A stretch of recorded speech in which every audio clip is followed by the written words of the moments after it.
Radhikapur Delhi train চালু বিষয়ে রায়গঞ্জের সাংসদের কোনো কৃতিত্ব নেই, এই নিয়ে প্রশ্ন তুললেন কালিয়াগঞ্জ শহর যুব তৃণমূল সভাপতি রাজা ঘোষ।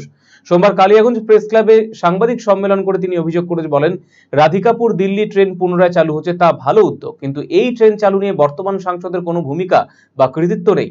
সাধারণ মানুষের কাছে এই বিষয়ে অপপ্রচার চালানো হচ্ছে।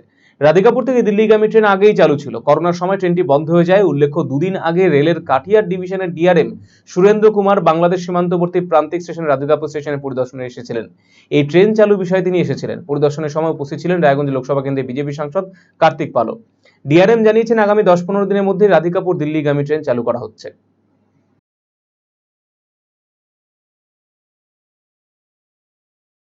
আমাদের মেন ইস্যু হচ্ছে, আমরা কিছুদিন আগে সাংবাদিকদের মাধ্যমে আমরা জানতে পারি যে দিল্লি রাধিকাপুর দিল্লি যে ট্রেন, সেই ট্রেনটি চালু হচ্ছে এবং সেখানে ডিআরএমের কিছু আমরা স্টেটমেন্ট পাই প্রেসের মাধ্যমে, সাংবাদিকদের বন্ধুর মাধ্যমে, যে আমরা জানতে পারি ডিআরএম ওখানে বলছে নতুন করে দিল্লির ট্রেন চালু হচ্ছে। আমরা বুঝতে পারলাম না এই কথাটার মানেটা কি, নতুন করে দিল্লির ট্রেন। এখানে আমরা সকলেই জানি করোনার আগে আমাদের দিল্লির ট্রেন ছিল, সেটি রোজই যেত এবং সেটি লকডাউনে করোনার জন্য সেই ট্রেনটিকে বন্ধ করে দেওয়া হয়েছিল এবং সেই ট্রেনটি তারপরে 2 বছর পরেও চালু হয়নি।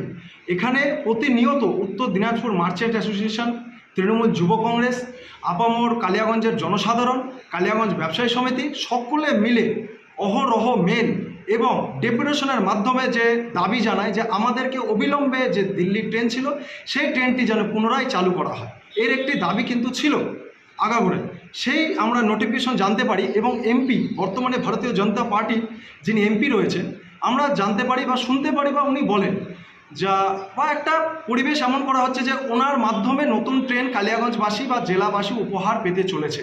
কিন্তু এটা কতটা সত্যি আর কতটা মিথ্যা আমরা বুঝতে পারছি না। কিন্তু বর্তমানে ডিআরএম সাহেব বা এমপি এনারা এসে এমন করে একটি প্রেজেন্টেশন করা হচ্ছে যে এনাদের নতুন করে নতুন ট্রেন, মানে নতুন ট্রেনের ভাষাটা আমরা বুঝতে পারছি না। তাহলে সেই যে ট্রেনটা ছিল সেই ট্রেনটা কোথায় গেল?